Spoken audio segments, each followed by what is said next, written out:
So I'll start just going over that format. I'm Rod Charles, this is Mike Spiz. There's a little sheet there which also identifies the people who volunteer to help out. Tom Hoover back there, and then Karen Charles, and then Chris Reynolds isn't on that sheet because I originally asked Kelsey Cook to help out, but Kelsey's got a village council meeting tonight, so Chris was gracious enough to come over. Also, his wife is in Spain right now, so he didn't have anything else to do tonight. In the format, should I go through the format? Michael leads for the Pledge of Allegiance, and then when we do this, the candidates, you could all take a minute and a half to introduce yourself, or anything you want to say, or less, whatever you feel comfortable with. And then we'll proceed with questions that we have the 3x5 cards, so you can fill out your question there if you haven't already. And then we'll go through the candidates one by one, and we'll rotate that as well. Okay?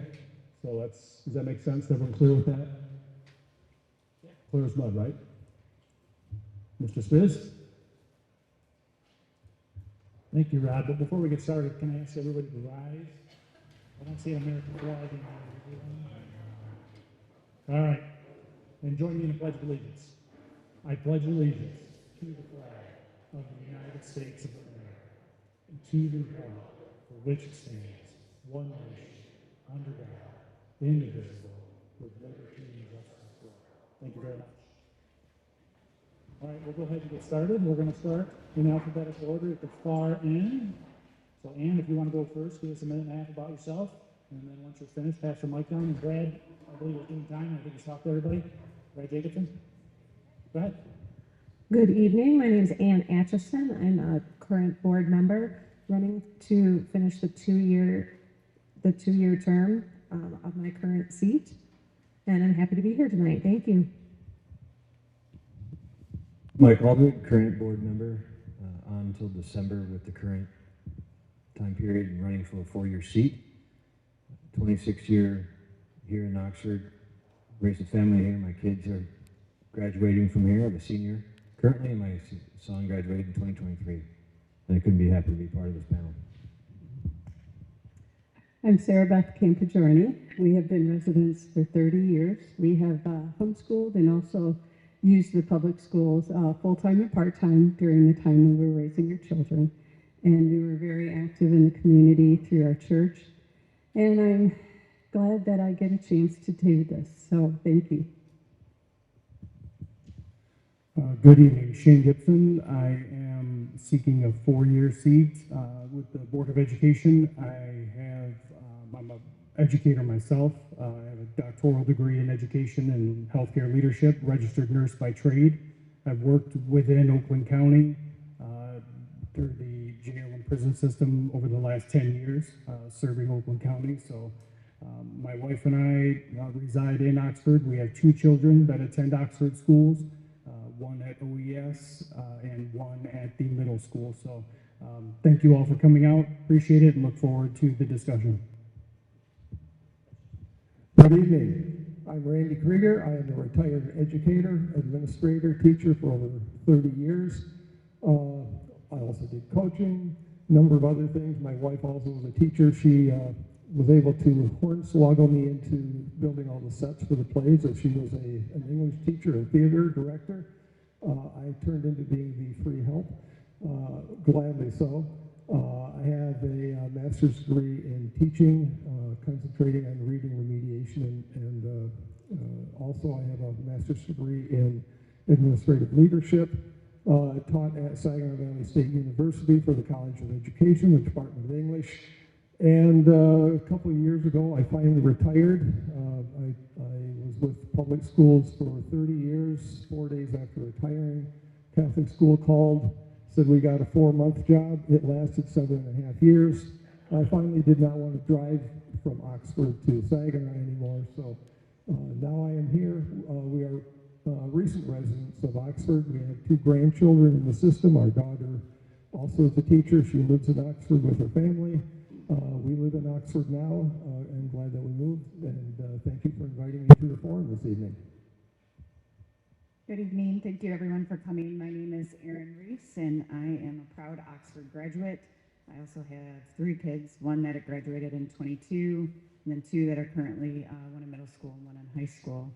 I am a doctor of education as well as Shane in healthcare administration. I work in health system, and my role there is to train physicians to work in the environment that we are in today. We had a good conversation over there about it earlier. I'm currently serving on the board as the board president. I am a write-in on the ballot, and I'll address that elephant in the room right now, so none of the cards need to address it. Is the reason I'm not on the full ballot was at the time we were going to do some leadership structure changes at my work. That since has ceased, and they allowed me to step forward where I knew I could commit for 4 years. Previously, I knew I wouldn't be able to, and the board has had a lot of transition, and we certainly don't need any extra transition, so I'm here to commit for all 4 years as a write-in. So. My name is Rich Snyder. I'm applying for the two-year position for the school board. You can see my bio. I've handed them out on the tables. I'm an engineer. I've got a master's degree, but I had some problems with public school as far as getting into the college, and I believe that background is going to help me make the children transition to college a little bit easier than mine. That's what I'm shooting for. I eventually wound up with like 2 years more college past getting a PhD, but technically just stopped at the master's because I wanted to keep my skills up to date with all the changes in technology. I've got a lot of background with mathematics, science, technology, computer science, things of that nature. Even had a course in artificial intelligence before people were saying AI. So that's my stint, and I'm happy to be a part of the process here. Hi, my name is Chris Zitney. I've been an Oxford resident for 25 years. Both of my children graduated in 2011 and 2012. I was an Orbit coach, a fish director of the Saturday program right now, currently.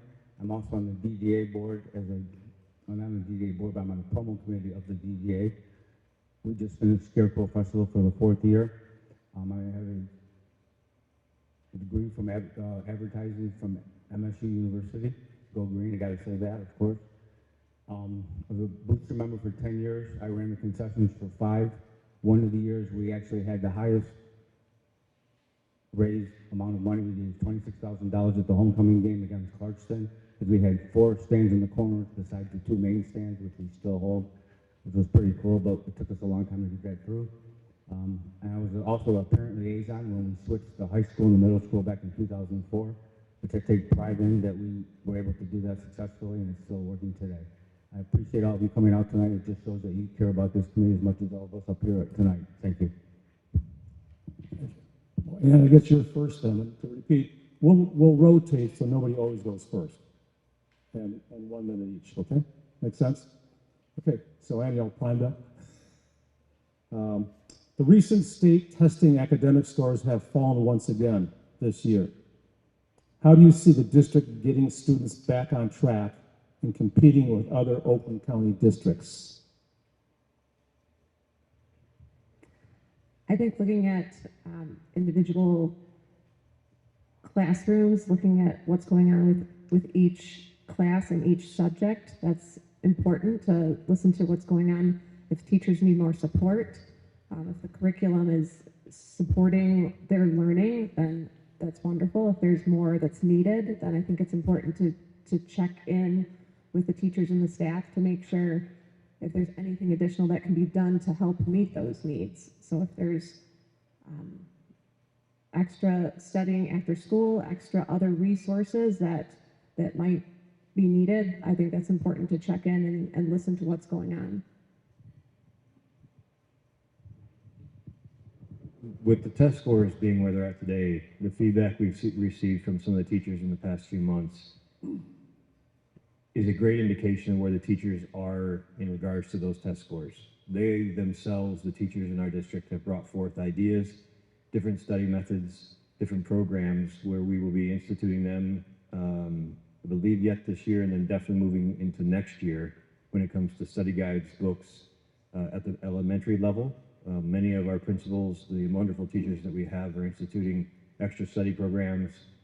There's also support programs, which I think is a very big piece of the mental health and education for our kids. So the peer-to-peer support that's happening at the elementary schools will, I think, proliferate through the rest of our district. Thank you. My concern is bringing the parents in. What I have experienced is that what is not followed up at home doesn't always get retained. So I would encourage the school board, or as a school board member, I would encourage better communication with the parents to help them understand we're here to help them in the process. And for their child to succeed, we do have to do some extra training or education for their particular student or students.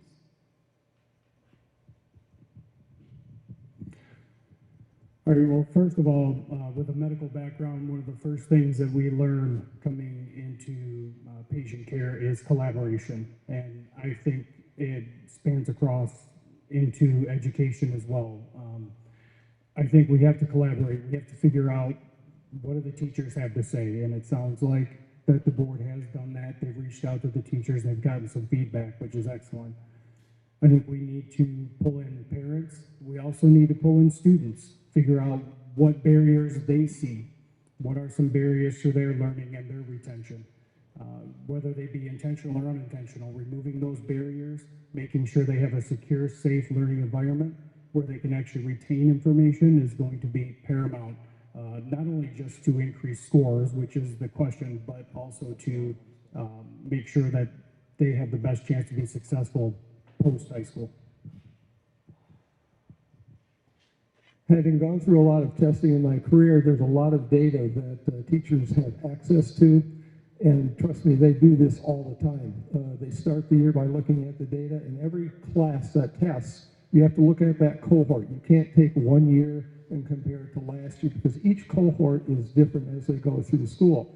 So teachers know these students. They can look at previous test scores that those cohorts have done in lower grades, and then what they can do is start looking at what are some strategies that can be used. As a board member, we need to make sure that we have access to materials that the teachers and the administrators can use to increase productivity of students in the classroom, but also help teachers start implementing new programs that will help students within their own classes.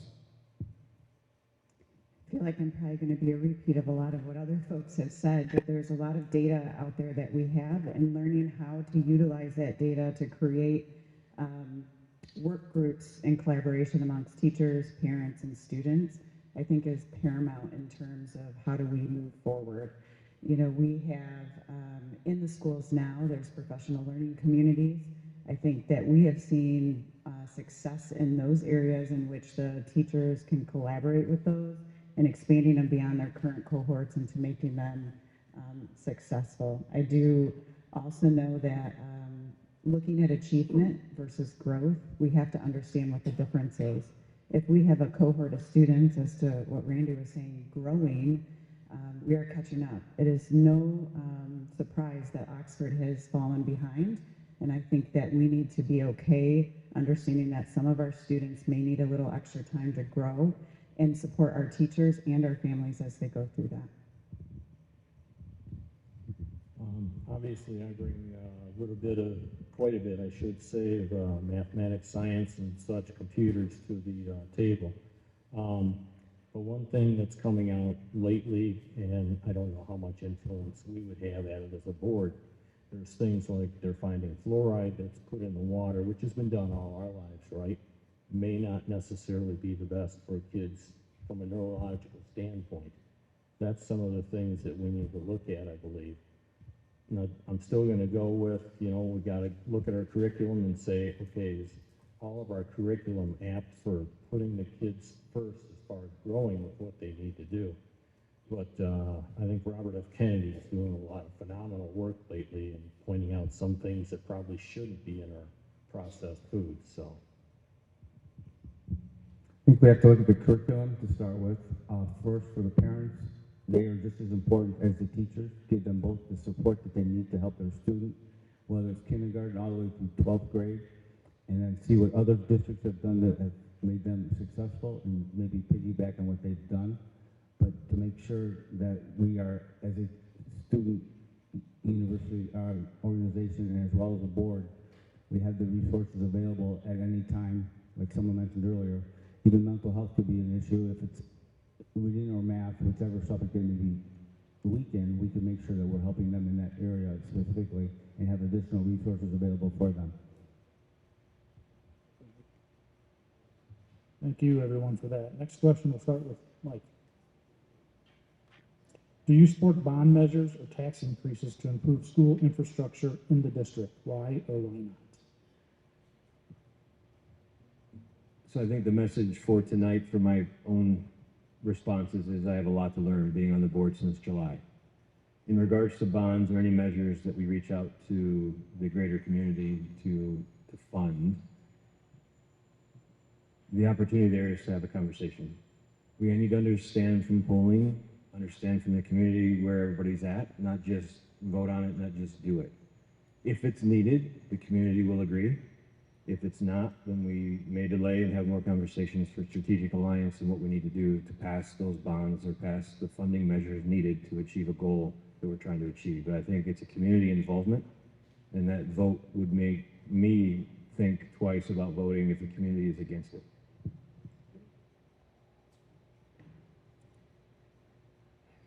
That's a tough question. Mostly because increasing our taxes and throwing more money at the school district is not going to solve the problem of being fiscally responsible. And my research has indicated we have not been that way for several years.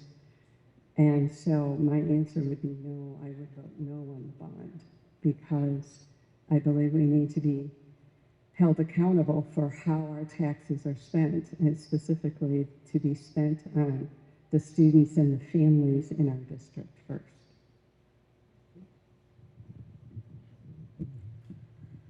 So I think it's important first to keep in mind that we have to have a district in order for our kids to have a place to go to school. And from what I've been able to ascertain going to school board meetings, it sounds like there's a lot of upgrades and updates that are absolutely essential within the district. So from a bond or tax standpoint, I mean, I'm a taxpayer too, so I can tell you personally, I would support a bond or tax if it were going to the schools to help with infrastructure or to keep our district solvent. Without this school district, we're not going to have a place to send our kids, period. So I feel personally, again, we have to be responsible. We can't just tax for the sake of taxing. We have to make sure that this money is well spent. However, again, we have to keep our district solvent.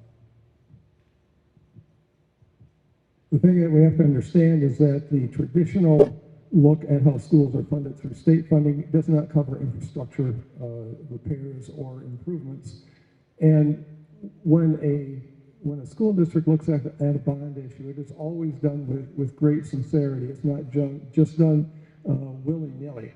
So to make sure that a school district is thriving, to make sure that a community is thriving, we have to look at passing a bond issue, yes.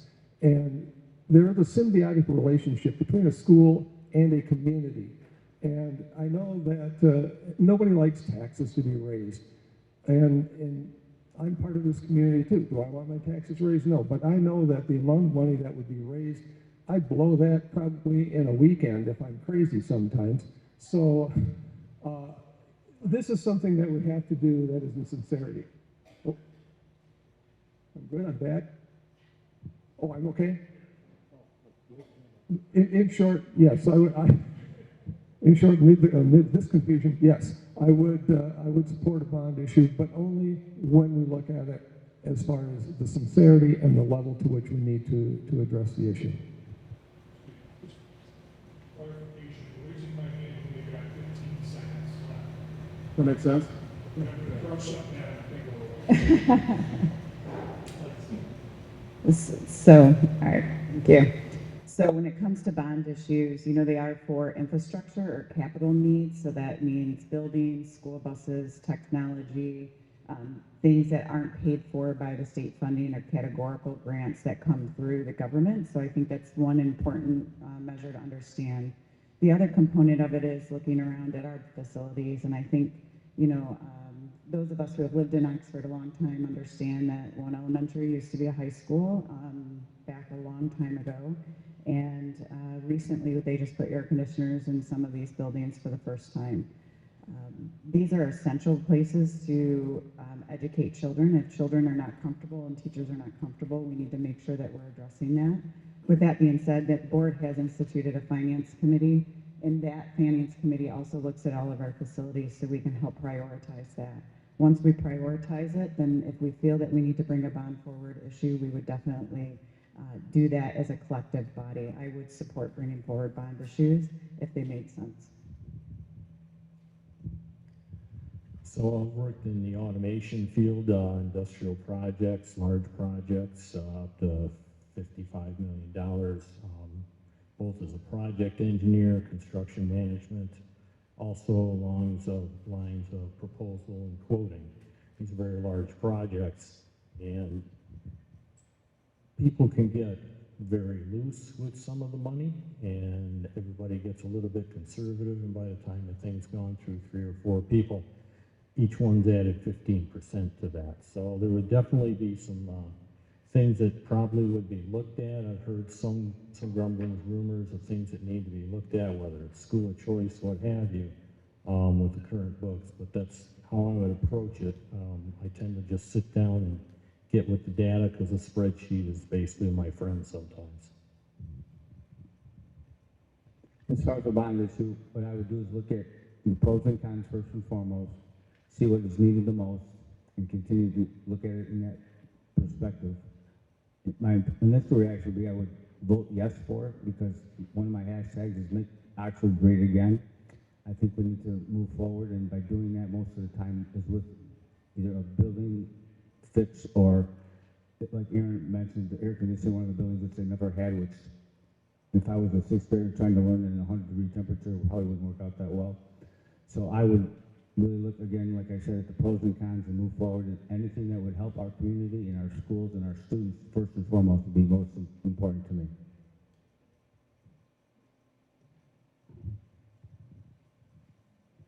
Suzanne? In short, I would support a bond issue if it made sense. Obviously, with the budget in the current state, I would want to make sure that it would make sense for the district in its current state.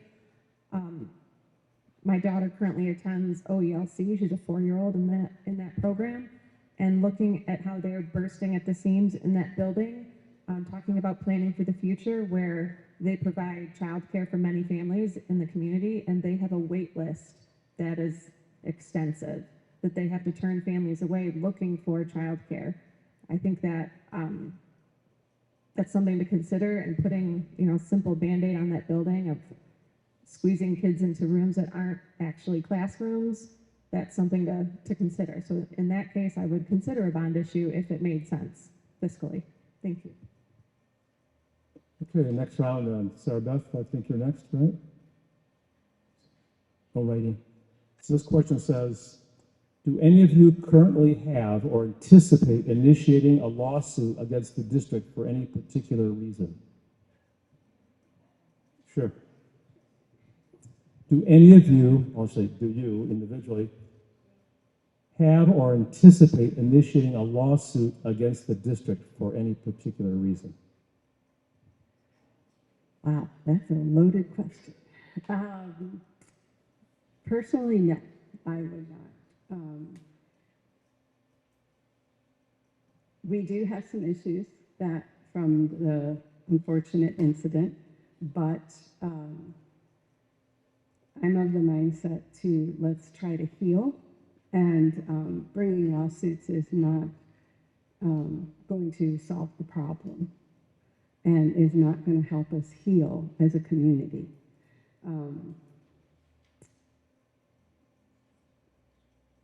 My understanding is there might be some already still, but I don't know all of the facts on those lawsuits. And so, again, once again, I would take the legal counsel of whatever legal counsel we have for our district.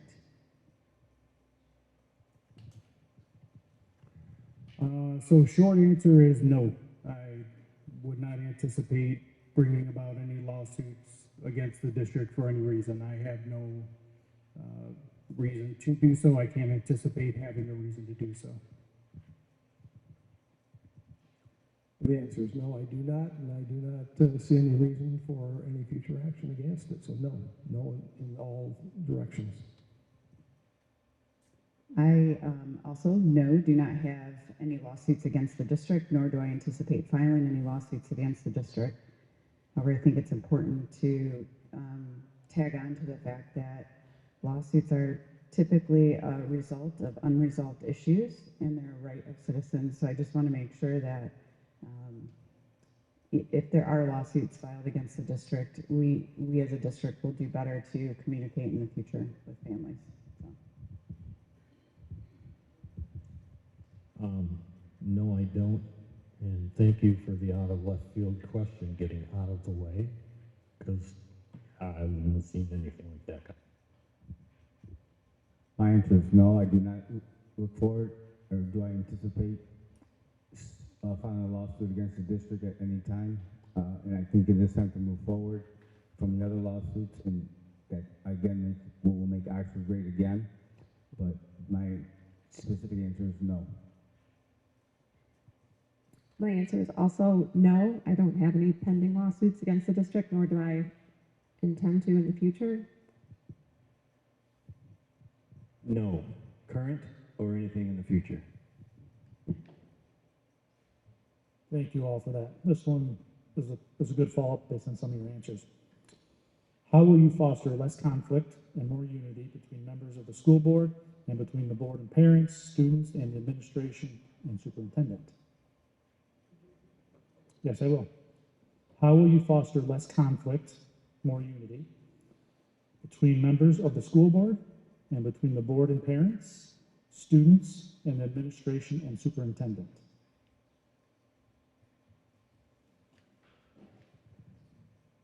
Shane, you're up. All right, yep, I thought it was me.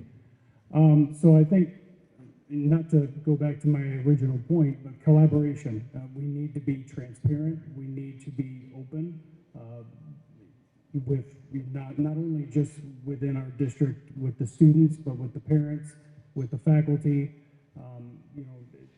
Kind of pulling the veil back and making sure that we can show transparency and that we're being honest.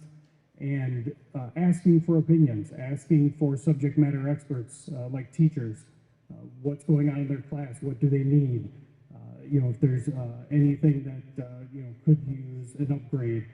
Those kinds of things I think are going to be super important to foster a little bit more cooperation down the road. And I think with that, I think it'll garner a lot more trust. It'll start to rebuild some of those trusts that have been lost in the past. In any conflict resolution situation, regardless of the parties that are involved, the first thing that has to be done is there has to be a clear set of communication goals set down, because emotions are going to run high whenever there is a conflict. So when you can get to the root of the problem as fast as you possibly can in a way that is, again, transparent, as previous people have said, but transparency is a big key. You have to go by facts. You have to go by what people's feelings are involved with it also. Because if you don't put the facts and the feelings together, there's no way that you're going to be able to come to some kind of a resolution that will solve the problem. Not all parties are going to be happy all the time, and that's part of conflict resolution, trying to figure out where is the meeting ground between those parties that are at issue with each other. So to resolve conflict, you have to listen, I think is the first step, and listen to understand and not listen to respond. And so since I've been on the board, we have instituted coffee chats, made ourselves extremely accessible. Again, we haven't resolved every conflict that is out there, but certainly I think we've made a lot of progress in reestablishing some communication pathways for families and for teachers and for those who maybe didn't feel like they could come to the board as a solution in the past. So those things I would continue and encourage that other board members do them as well. I found them to be extremely valuable. Nights like this also helps because it sees what's important to people in the community. And I'm sitting here writing notes so I can listen and understand what it is that the questions are that people are interested in learning from. And you take that with you into your leadership role as a board to help engage and create a space where people can communicate better. I would echo transparency, but I would also add one issue that I ran into just this summer. So in July, we had some openings for candidates, which I applied for. When the board voted on that, the candidates were listed by number. No name, no background. The board voted on them. We didn't even know who the people were or what their backgrounds were. That's something that's got to change. Gonna do something, put it out there, let people know. They were sitting in the audience. They just wanted to know who the 10 candidates were for the open positions. I think the main focus is to do two things: communicate and listen. One is to listen to what they have to say, whether it be the student, the teacher, or it's administration, and listen to what the parents have to say. Also then, like I said, the transparency is to make sure and to listen to what they have to want to change in that regard.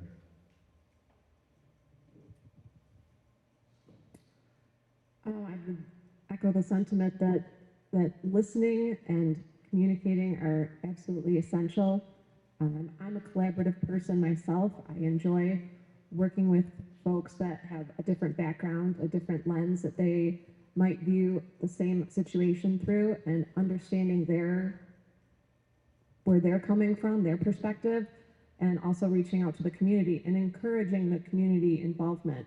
I was really impressed with the Sex Education Advisory Board, how many folks actually applied to be a part of that. It was an amazing and wonderful response that we got from the community, overwhelming that so many folks responded and wanted to be a part of it. And I think that that's phenomenal, and something that I would really encourage to continue is having that community involvement and having that voice so that the board can also be informed from not just the folks that we hear from all the time, but please reach out. I love getting emails from folks that don't normally want to email because they're either afraid or intimidated to come to a meeting. Conflict, in my experience, is largely due to miscommunication or misunderstanding.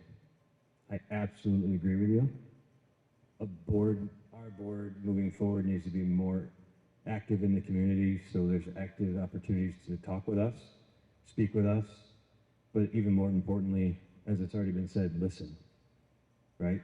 We're not going to rebuild trust of our board without communication with the community. And I'm absolutely for that. I strive to do that every day in my life, both personally and professionally.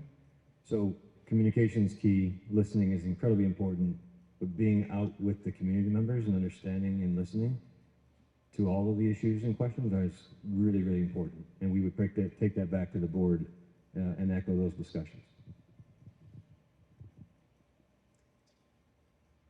Having 5 teenagers in my home at one point, I have learned, my husband and I have learned a lot about conflict and settling it.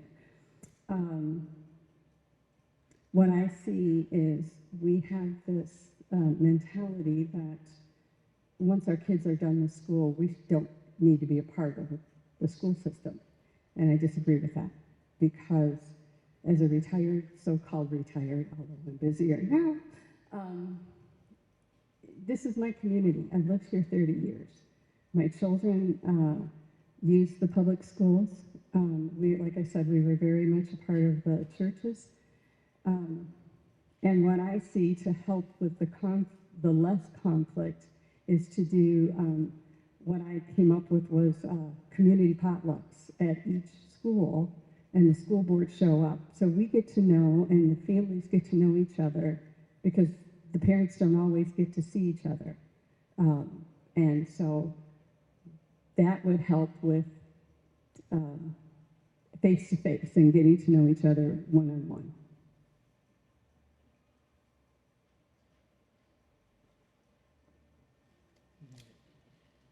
What's that? Okay. All set? Okay. Gender. Yes. How would you handle debates around pronouns, gender identity, and exclusivity in schools? Should schools accommodate students who identify as transgender with pronoun preferences and bathroom use? I think the first thing that we have to understand is that every student in that school, in any school, is somebody's child. And the second that we start putting up barriers and we say, you can't do this, you can't do that, we are telling that parent and that child they're not wanted. How dare we do something like that? I think that there is a lot of understanding that we have to take into place here. I think that the board has to understand it and study it. This is not something that we can just cast off as a situation where an individual who does not like the fact that someone may have a gender difference or a sexual orientation difference. They may not like it as a personal individual, but as a member of the community, as a member of the United States, they have a right to be here. So one of the duties of the school and the school board is to provide a safe environment for all students. And in order to do that, we have to recognize that students may be coming to us and saying that they're not safe or feel safe in certain situations, and how do we make them feel that way? I think the debate in Oxford, is not the same debate that's happening at the national stage, but we need to recognize that there are individuals in our community that may identify differently than our neighbors and ourselves, and how do we work that into the fabric with our community members to make sure that all students feel safe going to school?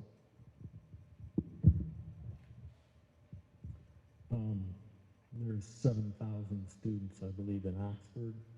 I'm just not going to be able to remember pronouns and things of that nature. Boys are boys, girls are girls. I think the sexual communication just depends on the individual, and we have to accept them for what they are. As a school board member and as a community, they should be safe, as Aaron said, in each school, no matter what it is. And we will have to adjust to it by that, whether it's our belief or not. We have to trust that child and make sure that they're safe. I currently coach students in another district, and I'm very aware of students that struggle with this very issue, as well as teachers and counselors, administrators that also struggle with how to support this very issue. So this is something that's very important.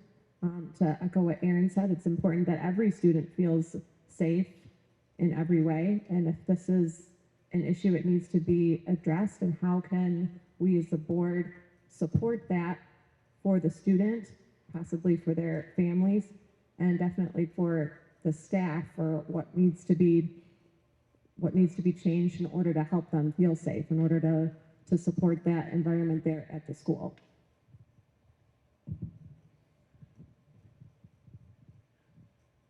Overarching, the biggest message across the table here has been safe and support. Oxford is unique, and we as a board, community, parents need to make sure that every child goes to school is safe, they feel safe, they have resources to be safe or get safe. And if there is an avenue that we as a board and a community need to take to help those students that are struggling, then I'm all for support and understanding and listening.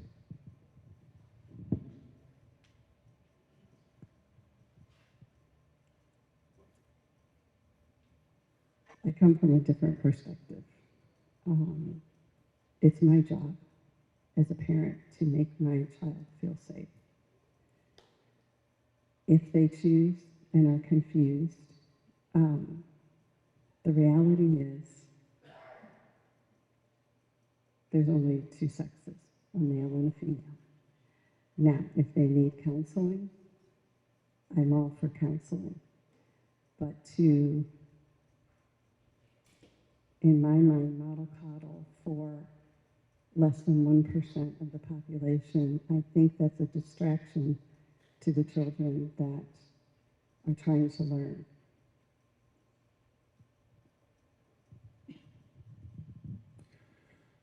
I guess to the most recent point, I'll have to respectfully disagree. I think experience changes perspective considerably, and I feel like if I always take the stance of if this were your child, how would you feel? And this is not something that Oxford as a community can just say, we don't want to deal with this. This isn't going to happen in our school, and we're just going to push it off to the side. It's going to be somebody else's problem, if you will.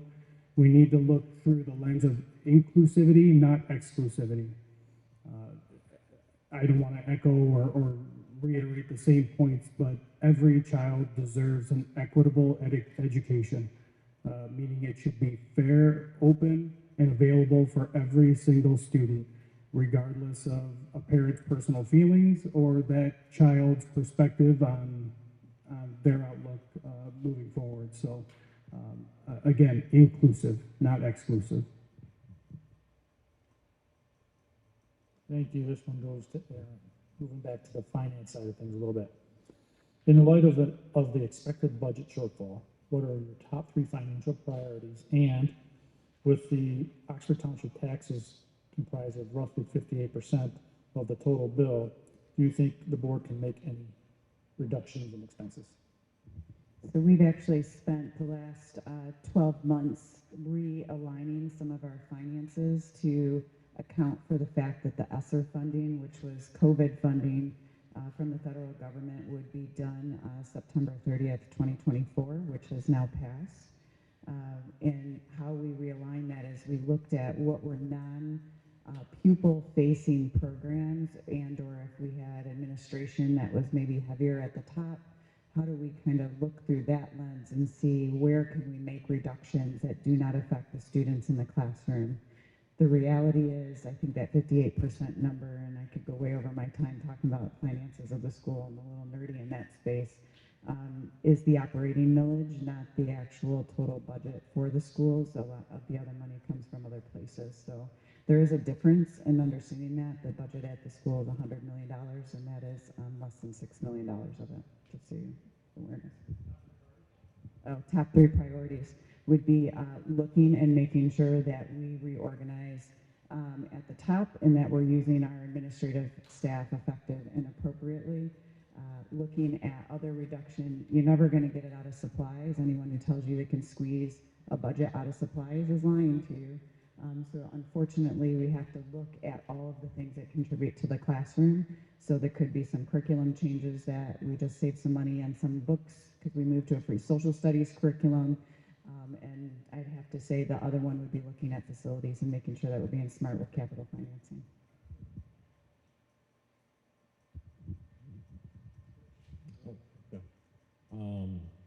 Thought the question was specific to Aaron. Can you provide it again? Yeah. With the expected budget shortfall, what are your top 3 priorities? And with the tax bill for Oxford Township making up roughly 58% from schools and or governmental entities, do you think there's anywhere that we could cut expenses? Obviously, I haven't looked at the books being new to that. There would probably be some places we could cut, but given the amount of inflation that's been going on, that would be difficult. So I would have to really tear into the books, see what's going on. The 3 areas I would look at, one would be sports, athletics, arts, sciences, trades. Don't want to cut them, but if we have to make a little bit of an adjustment, we can look into it. 2 would be curriculum, and 3 would be administrative. Anything that we could do at the top to help anything that's down below, because we don't want to affect the students first and foremost.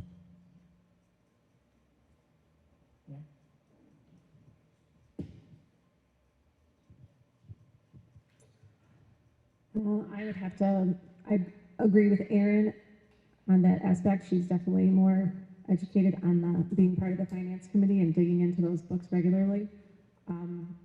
But I would want to say that the top 3 priorities would be maintaining excellent staff, but however, we want to make sure that we're using those funds wisely and to continue attracting good staff.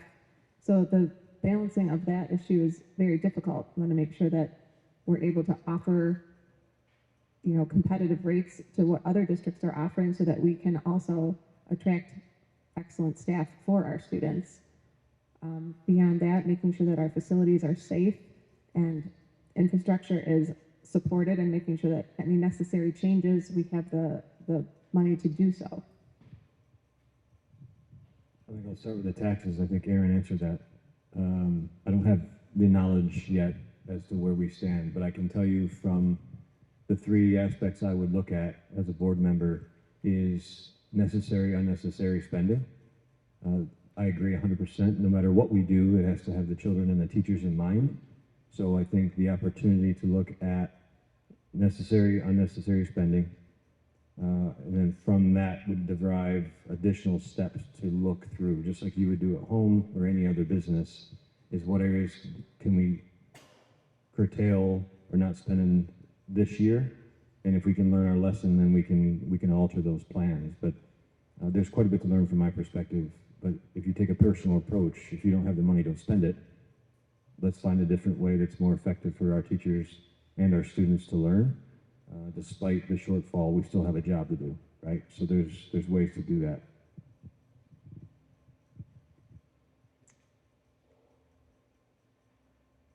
My top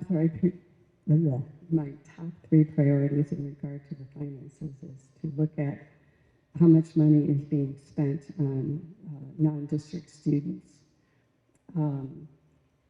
as well as also I see a lot of construction bills, but it doesn't seem to be going to the infrastructure. It seems to be going to more towards that special property over on Drainer. And then I would do my best to come together and figure out a balanced budget, just like I do at home. And after handling 5 checking accounts at one point, and I balanced them all, I would be willing to dig into that a little more. All right, so top 3 priorities would be, again, not to piggyback off others, but buildings. We need to make sure our buildings are structurally sound, make sure any updates, any upgrades that are necessary, that we have the budget to handle those. Resources, our books and materials, making sure that we are getting the best bang for our buck, making sure that we're listening to our teachers. What do they think we need in the classroom? What may not be needed? And I think we need to let them kind of lead the way in that endeavor. And then student safety. The top priority of mine is to make sure that these kids feel safe every day when they walk into those schools. And I think that is a non-negotiable. As far as where to get the money from, I don't think cutting teachers' jobs is the answer. We just talked about low test scores and things of that nature, and you just keep rolling over new teachers into this district is going to be a big problem. It's only going to get worse before it ever gets better. So I think that retention of our top teachers is a major priority.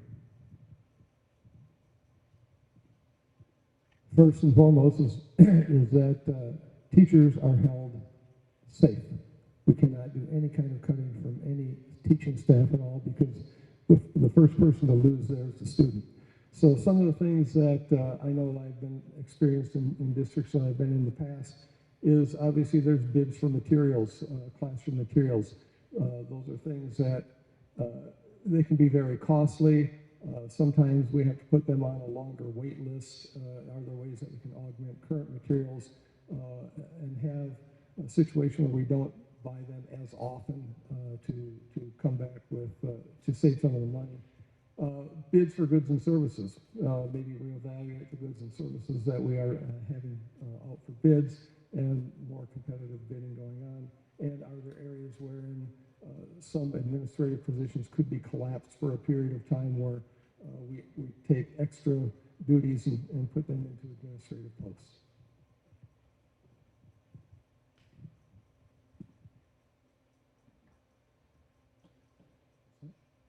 Okay, Richard first here.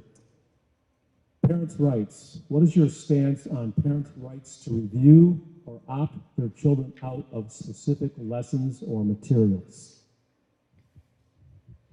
It's their kids, they have the rights to do so. Can you hear okay? Okay. They have the right to do so. I would also want up that parents should be able to review some of the books and stuff that are, and what's being taught in the classes as they see fit. So that's probably something that should be done, being an online of what the lessons have been, things of that nature. I think if a parent wants to have their student opt out of a certain lesson or curriculum, I think they need to give the reason to the teacher as to why, and having an explanation of what they would do to replace that specific lesson that was being taken away, if they were going to do that.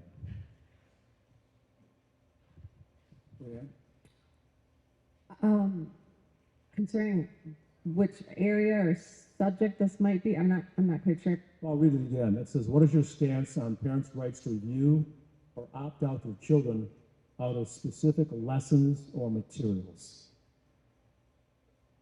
I would just encourage that parent partnership with the student's teacher, just to have that open dialogue of what their concerns are, what the actual materials are that are being covered.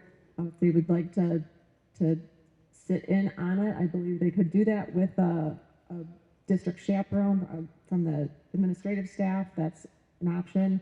So to just be in contact and be communicative with the student's teacher. I think understanding comes from having all of the information, so that may help ease the situation, but I don't see a problem with that as long as there's communication and what would be needed to possibly make up that material in another lesson or another assignment. A consultative approach seems most viable between the student, or at least the parents and the school administrators. Our teachers are important. We need to understand why the request is made, and that's why I mentioned the consultative approach, to understand that and the reasons behind it. Yeah, I think the other part of it is it an elective versus something that's really important for our children to learn in order to be a successful student in college. I can speak specifically to that. My son is not prepared, and he's a sophomore at Michigan State, coming out of Oxford High School. So it's a consultative approach. We did not, don't read into that. I didn't elect him out of this classroom, but it was, it's something we need to understand why they're asking that. Is it an elective? Is it required? And then make it the best judgment we can for the student, as well as the teacher, so there's an understanding of why. I agree that it is the parents that, if there is a concern, they need to talk with the teacher and or the counselor or administrator, because there might be a reason that they don't want their child in that course, and could be simply the type of personality their child has. And if it's required, yes, that has to take place. If it's an elective, then we go with the parents on what they want for their child and pick out a different elective. As simple as that.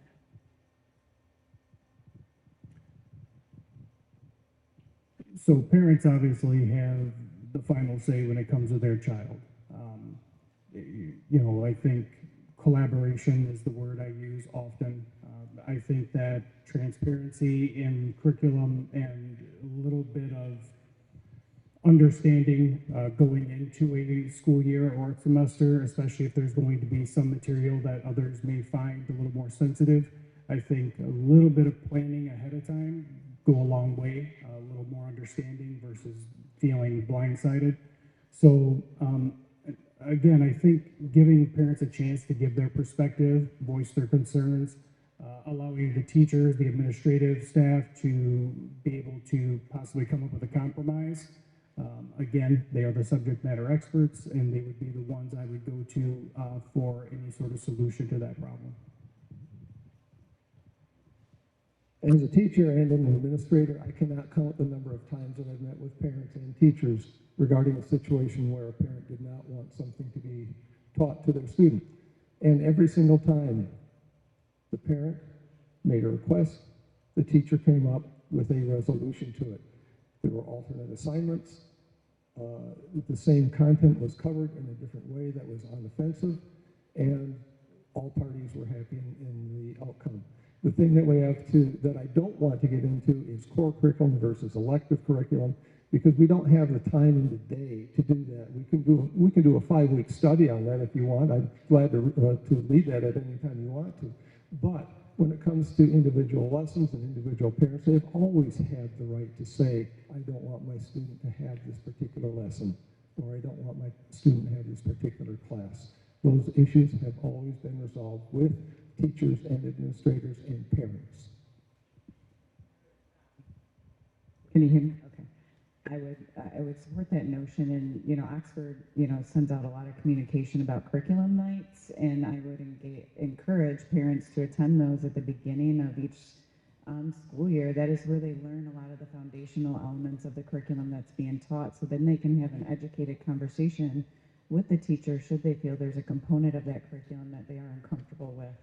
There are some law-required lessons that are required to be delivered, and all of those do get sent out to students with opt-out teachers and their families too. So just to reverberate kind of what Randy said, there's always a pathway to a solution on that, and parent engagement is paramount. And I would request that those that ask that question engage at the beginning, at curriculum night, and start the process at the very beginning. Thank you very much. Christopher, you're up first.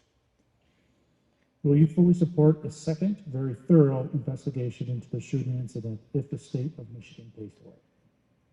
I would not.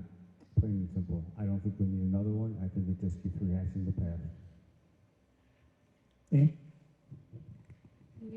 Can you ask that again? I sure can. Sorry. Will you fully support a second, very thorough investigation into the shooting incident if the state of Michigan pays for it? If the state pays for it? If the state pays for it. I would support that in terms of all-encompassing, a complete investigation of including emergency services, including everything before, during, and after. It indicates the shooting incident. So that's The incident itself. So my answer would be all-encompassing, before, during, and after, regarding that incident. And I will just add the caveat that I firmly believe that anyone who's already been deposed under oath, who's already given a sworn statement, shouldn't have to go through that again. I would say yes, because as a board, we just passed the resolution for a thorough investigation. And my perspective on that is that the discussion around healing, moving forward, all for that. I think we all are. The issue that keeps arising are more questions, more statements, more concerns by parties that we didn't see coming. That needs to stop. And in my perspective, an investigation, which we just approved, the resolution for that, should relieve all questions, concerns, and thoughts, allowing all of us in this community with our children who went through this, affected by this, associated to this, anyone who touched it, to be done, and we can build and get better and heal together as a community. So yes, we just passed the resolution. Yes, I would agree. If the state is going to pay for it, I think a second investigation, thorough, and as Ann said, before, during, and after, everything is transparent to the community. Interesting question, because if you had asked me this question 2 months ago, I would have had a very different answer. But again, perspective changes, with experience. And speaking with quite a few people who were involved that particular day in the incident, I can tell you they were fairly straightforward with the fact that another investigation would rip open a lot of old wounds, would cause a lot of trauma to a lot of staff and a lot of people that were involved that day. So I'll be honest with you, that me personally, moving forward, not moving on, but moving forward as a community and continuing to heal, as a medical professional, I can tell you, ripping open a wound over and over, the last thing you're going to get is healing. So at this point, I would say no.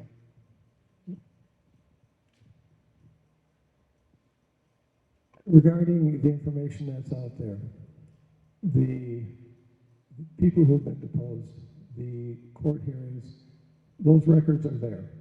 And I think the people that have spoken to them have spoken the truth.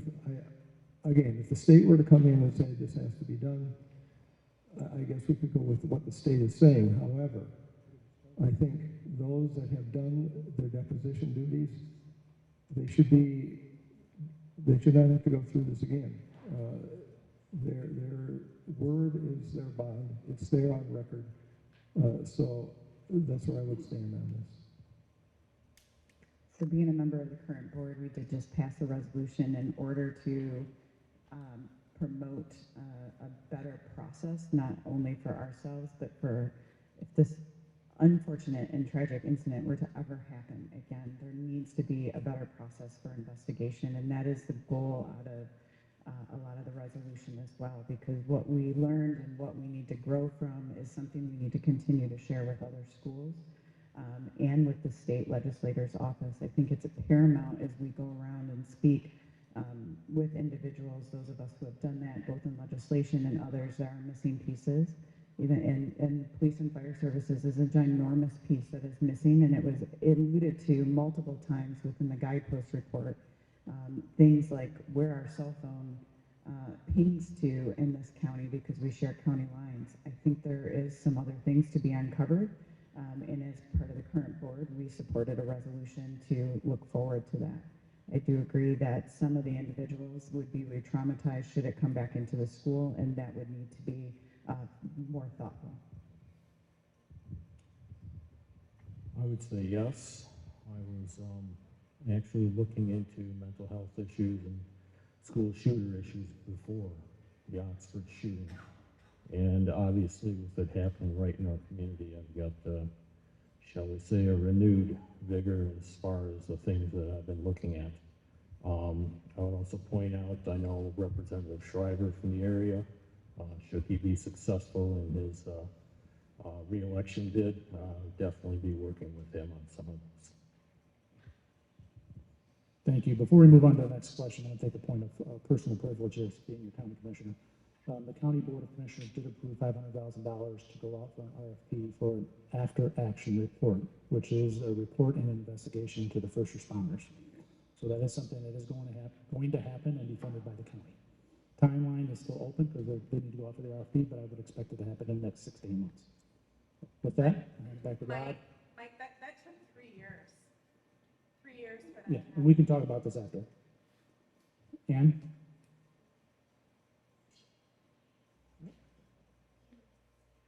Okay, and we'll be with you then.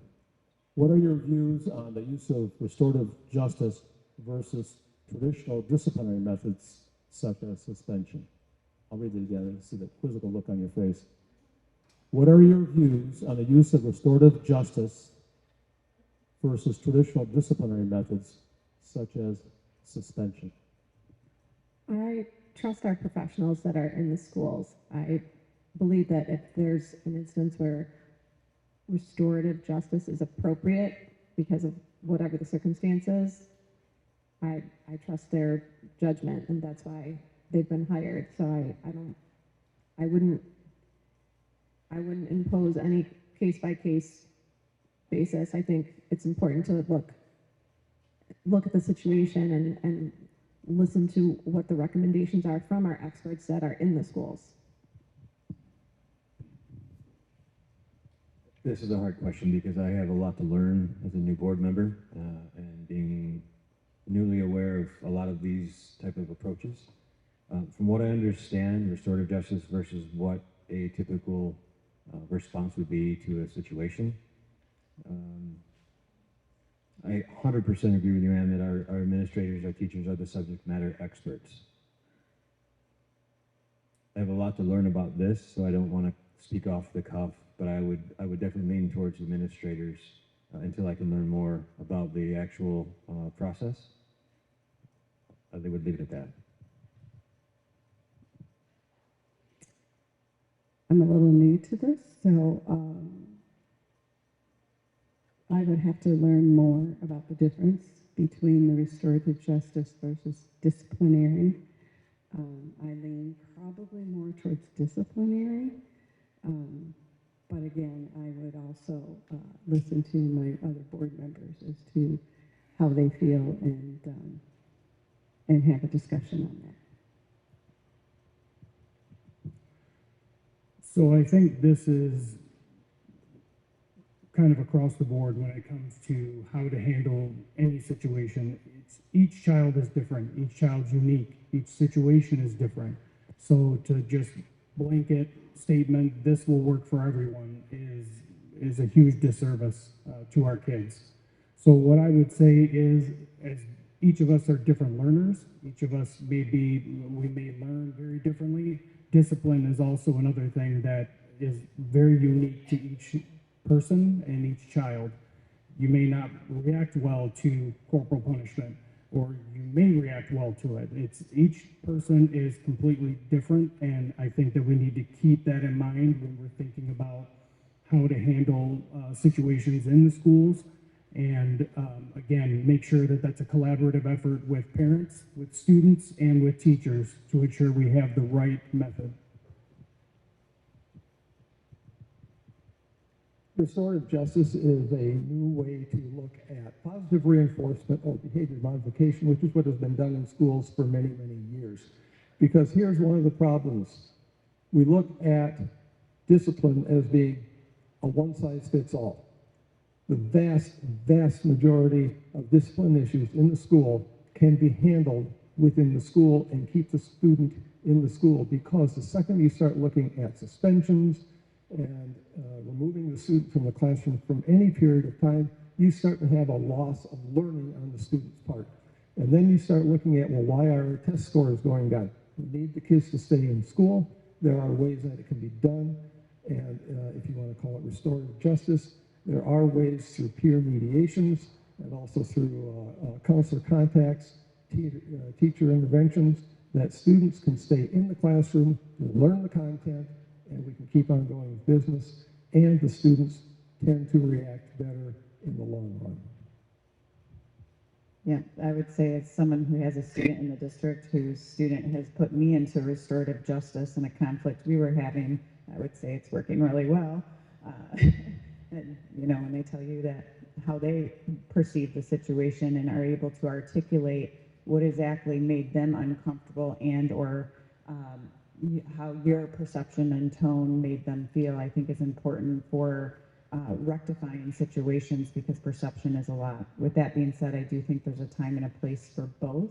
And I think our administrators and our school teachers have come up with creative ways to continue to reinforce keeping kids in the classroom. But when those behaviors cannot be addressed with restorative justice, there are other interventions that they do take. I'm coming in a little bit of flat to the term. I have heard about it, but just recently I would have to look through the program and see if that's something that we should be applying in the school. That having been said, my dad had a wonderful saying growing up. Whenever I fell down, he'd say something like, "Come here, I'll pick you up." It's like, well, thanks, Dad. That's a beautiful way for making me do stuff on my own and figuring it out on my own, perhaps. That's what we've got to try and help the kids do. Obviously, like I mentioned earlier, my kids were graduated in 2011, 2012, so this would be a new way of discipline for the kids. I would have to look into it more to educate myself. But I think, like we mentioned with the gender situation, that this is a case-by-case situation. I would look at the administrators and the teachers to decide what would be best on a case-by-case scenario.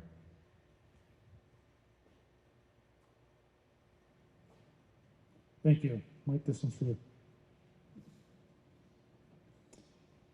Do you favor DEI and CRT teaching in classrooms at the expense of core studies such as reading, writing, sciences, and civics? Let me read that again. Do you favor DEI and CRT teaching in classrooms at the expense of core studies such as reading, writing, sciences, and civics?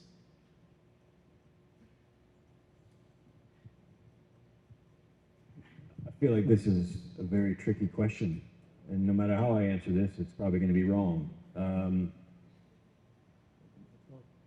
let me reference a question earlier in the evening and try it that way. One of the questions was test scores. What is relevant to test scores? What is relevant to our children in the schools that we put them in here in our district? What do our teachers, our administrators, the folks that we empower to lead our kids to be better humans after Oxford, what do they say? What is the administration, what does our teachers feel? And I would back that before I would venture into answering specifically that question. Okay, so if I understand the question, it's in regards to DEI, SRT versus CRT. CRT. COT, CRT. CRT. Okay. Yep. Okay. Yeah, so do you favor DEI and CRT? That's the first sentence. Okay. Diversity, equity, inclusion, and critical race theory. Okay, I would have to look more into that. If you're talking about that as part of the training or the core classes, that might be a little bit more distracting from the subject. And so, again, I would feel better if I learned a little more about it. And then, again, discuss it with the members. But core classes are essential. And we can maybe do that with electives or something, but again, I'd have to learn more about those. So I think instead of do you favor one over the other, I think what we could look at is they're equally important. We need to make sure our kids can read, write, do arithmetic, those kinds of things. That's obviously essential skills they need to go out into the world. But our job within the schools is to prepare them to go out into this world. That includes a whole lot of diversity, a whole lot of different people that may not look like them or may not believe some of the same things as them. And that sensitivity, sometimes is lacking, especially from young adults as they enter into the world. So I do believe that it is important, and I don't think it's, well, let's pick one over the other. I think that there's a way, again, leaning on our teachers and our administrators to figure this way out, is how do we include those into our core classes and make sure that it's available and equitable for everyone. The other day, my granddaughter came home. We pick her up after school every day. Enjoy every second of it. But she said, Grandpa, I got homework to do. And she was very excited about it. She brought it out, and the homework was, how can I make my school better? And it gave all these scenarios of what she can do and what was going on in a classroom when a student was being picked on. What do I do? How do I do this? This is what we want from our kids. What is wrong with that? Because when that is happening, students are self-monitoring, they're monitoring others, and it opens up the classroom to better learning. Because every student can come in and say, I feel safe there. I have friends that are helping me. I am learning how to help others. I am learning how to help myself. This is what we want from our schools. So I would say this is not ever a versus. Core studies will always be a core part of education. Reading and writing are absolutely essential for any adult functioning place and economy. So I don't think this is an either or. I do think when you use terminology like DEI and CRT, you're weaponizing what we're already doing in schools, which is being inclusive to the many different learners that we have. You just look around Oxford, we have seated, virtual, hybrid, adjudicated, all types of kids that are being serviced and creating inclusive environments, and not to forget our special ed and how we've moved into a way of, I would say, not making them feel as if they're not included in general population and exposing them in different ways. So I just want to say I don't believe this is a versus. I think this is how do we look at what we're doing, capitalize on it, and grow it within our community to better understand what these definitions actually mean. With respect to DEI and CRT, totally against it. I'm more involved in meritocracy. It's some word I've run across. It's basically the individual and what they're capable of.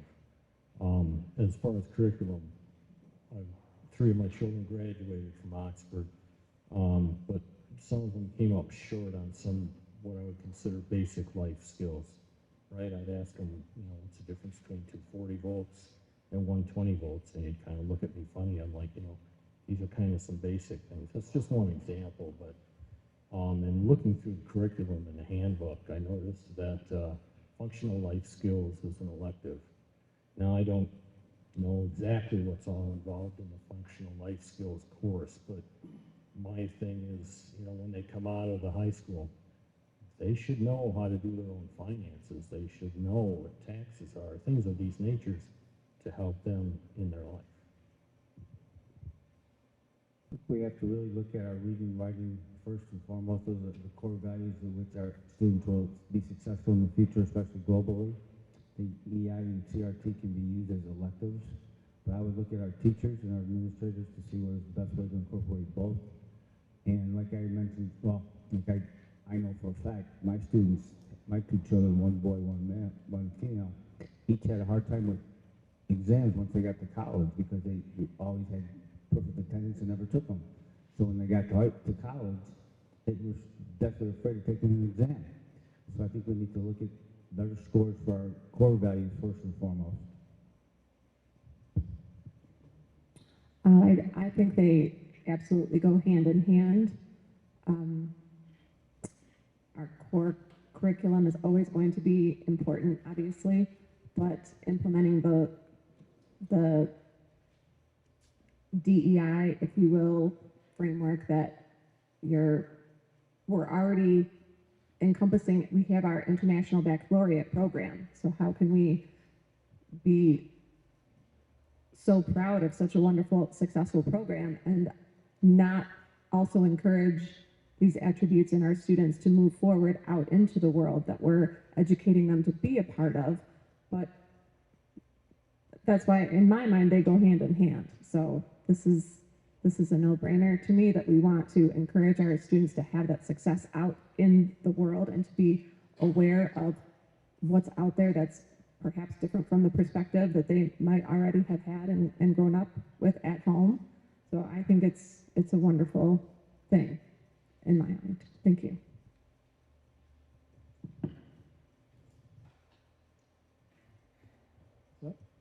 It's about 8:20 right now. I figure maybe about 10 minutes or so we can wrap it up. And I hope we get all the questions that people want answered. We've had a variety, but you never know. But it's a large panel, so bear with us. And thank you very much for succinct answers.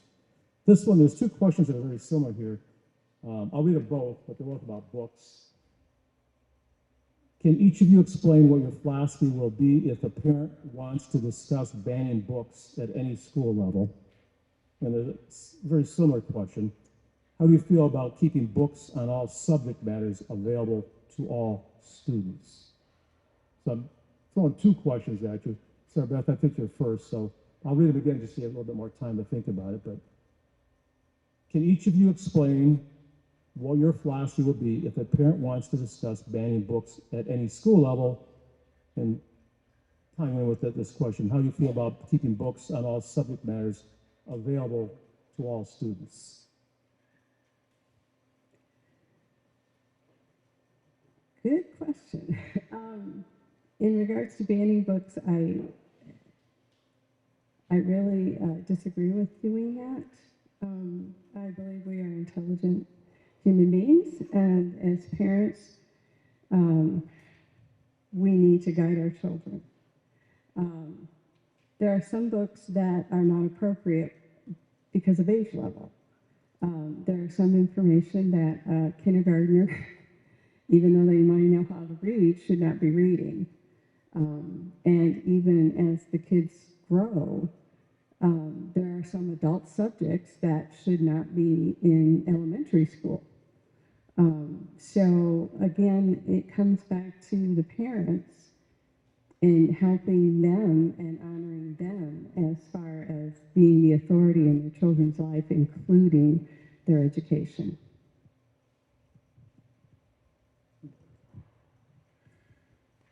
So as far as banning books, I am personally completely against it.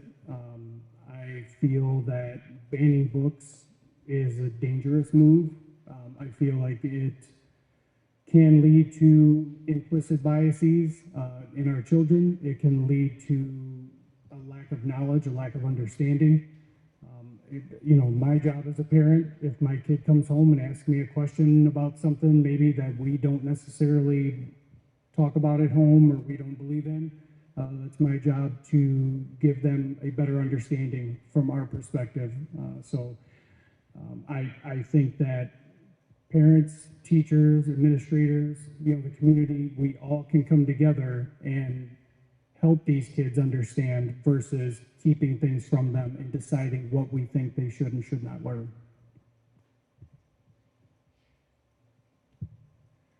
This question ties back into number 7 when it was asked about parents' rights. Same thing applies here. The parent has a right to tell their student, no, I don't want you to read that book. Here's where the issue comes into play though. When a book is banned, and I will never support banning books, when a book is banned, what a parent has done is they've stepped on my rights for allowing my student to want to read that book. Oliver Wendell Holmes said it best. My rights end where the other man's nose begins. I think that's what we have to look at here. If you don't want your student to read the book, you say to the student, don't read that book.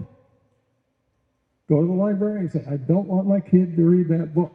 I should have the right to tell my kids, I have no problem with you reading that book because I think it will give you information that is pertinent to you. So I've seen the way that Oxford handles the way they get new books come in, and it is done with extraordinary due diligence, probably more than what would need to be done because of just some of the controversy around books. They go through by grade level and read them, and I think our teachers and administrators care deeply about what parents in the community think and feel, and are purposely selecting books for required classroom content that is appropriate at all times. I do not feel that in a library setting, though, that we need to be pulling books off bookshelves. Kids have curiosities, and certainly as parents, we need to be more engaged. And I would also kind of pivot and I laugh to myself when I hear this question, because as a mom of a middle schooler and a high schooler, they don't read. They look at YouTube. And really the real issue isn't the library anymore. For my wife and I, our oldest son was adopted, and in going through the adoption program, we had specific training to watch out for things such as pedophilia and grooming. Unfortunately, we had to go through that, and when you go into the teen section of many libraries, I'm sorry, there's just red flags popping out left and right. So I would support possibly a core group of local parents that were willing to take on this task to be looking into things like that, because there is some content that should not be in there for our kids to look at. It is borderline a law enforcement issue from what I've seen. My philosophy on banning any books at any level would be that if a parent wants to ban a book, they need to talk to the parent and again be transparent and come up with a solution between the two of them, and each other listen to each other to what would be the best way to replace that book that they want banned. I personally don't think any books, since they've already been approved by the administration or the school district or the board to be in the school, should be banned. I absolutely support parent involvement over what their student is reading and what they're checking out of the library. Parents should absolutely be involved and understand what their student is looking at and reading. Beyond that, I don't support an overall ban of books. I think having a diverse selection of books is important for a school setting. I felt I personally benefited from studying a diverse selection of books. I remember vividly in probably 5th or 6th grade having to do a very vast religion study on many different religions, and it came to benefit me later in life. In law school, I had many different friends and classmates that had very different backgrounds. So it was very valuable to me to be able to have a little bit of knowledge to glean from and understand what their background might have been like, and to have a little more appreciation of their perspective. Thank you. I think the two questions are banning books and having books available. Banning is a pretty slippery slope when you get to that comment, right? I think I agree, I know I agree with the statements about our administration, our school district, the research that's done to provide our children with the best education. Those materials are researched to the best possible path to do that. But I also agree that it's the parents' involvement.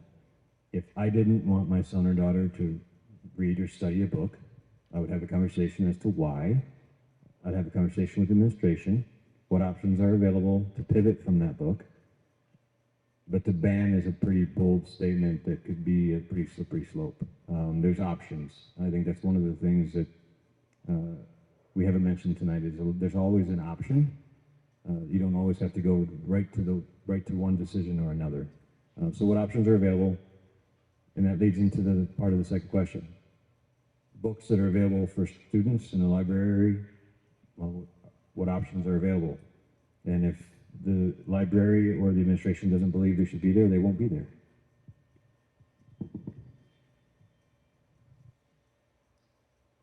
It's almost 8:30, so we have time for one more question. If someone has a question of the candidates, stick around later on too, just to get a chance to ask them personally.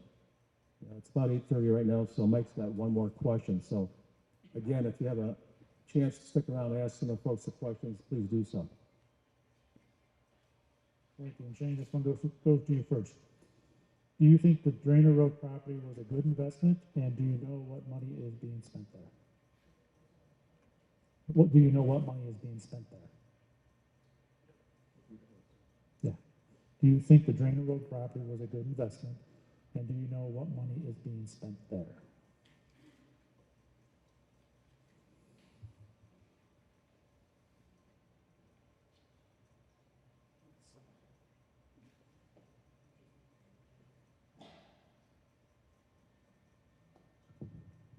Okay, sorry, takes me a minute to put my chicken scratch down.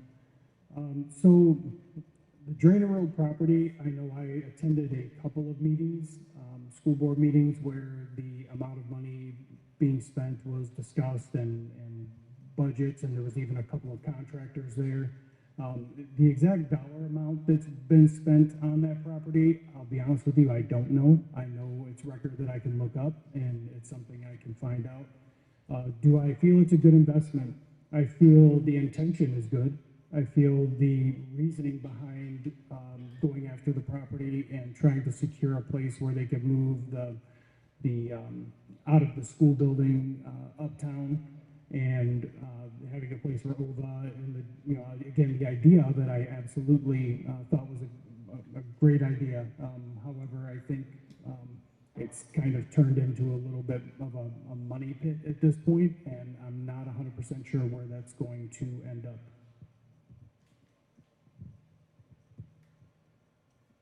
Do I know where the exact dollar amounts are? No, I do not. However, if you look at what we are getting for this investment, we're able to move over the alternative school. We have students who now have a home. It is a place where they can say, this is where I can learn. I don't have to pretend that I'm an older student and I'm on the third floor of the middle school, because walking into a building with younger kids, for alternative students, if you've ever worked with them, and I have, they want to be understood. They are human beings too, and when you start putting them into a school building where they are with younger kids, it feels to them as though they are being diminished as a person. The services that are being able to be put there, by centralizing some of these services, I think the school is going to actually benefit by that in the long run. So I think that this is something that we can't say, this is what it is today, what is it going to be for us in the future? And I think that the opportunity is there. Real quick, Sean made a allusion to the money pit. If you remember the movie, The Money Pit, there was a ton of money spent in that thing, and at the end they said, look at this beautiful home, I'll give you more than you put into it. You know, from the perspective of someone who's currently sitting on the board, the Drainer Road property was an absolute good purchase. If we're looking at the economic and housing development that's occurring in Oxford and or being proposed for Oxford, we not only provided a home to our OVA kids, our Bridges kids, and our Loft, which is our 18 to 26-year-old program that was housed in the high school, which, going to Randy's point, they also didn't have a home. They were just part of another high school. They didn't get to separate from high school.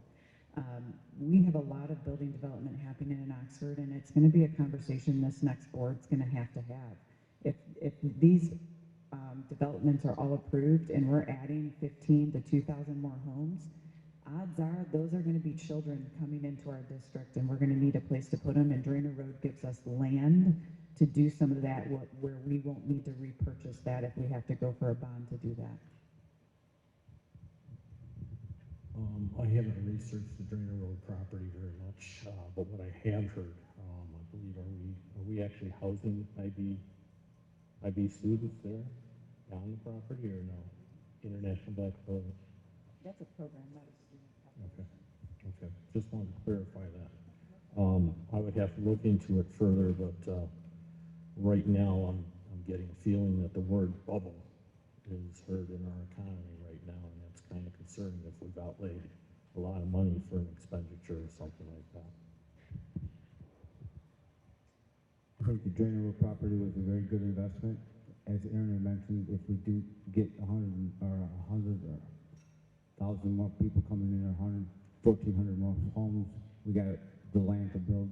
Who knows what will happen later on? Property values go up, land and real estate goes up in price. We'll have the land already locked in. Like the 3 programs that are there, I used to work with the Loft program, and I know Jeannie DeSito personally, so I know she's appreciative of the fact that she has to know where she can go now. How it's all being spent, I do not know, but I will look into it if I get on the board. But I do think currently it is a good investment for us as a school district and as a community. I think the Drainer Road property is a wonderful opportunity. It's a very good investment to now house those 3 programs there at that same location is wonderful. The opportunity to be able to expand on that property is wonderful. Looking at the long term of our community, I think that having that ability is necessary, and to be able to plan for the future is a very prudent thing to consider.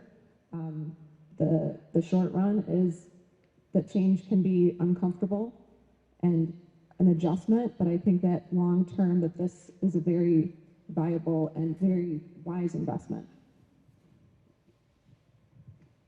My response is it's worth it. I was taught at a young age anything worth doing is worth doing right.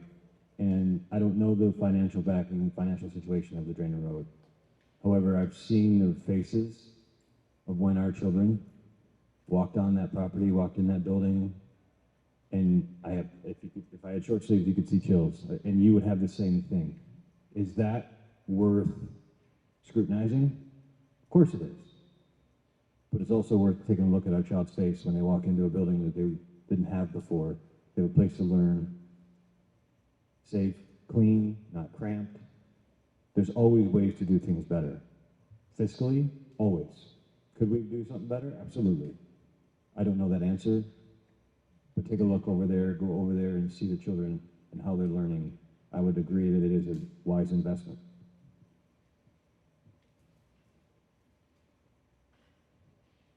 Okay.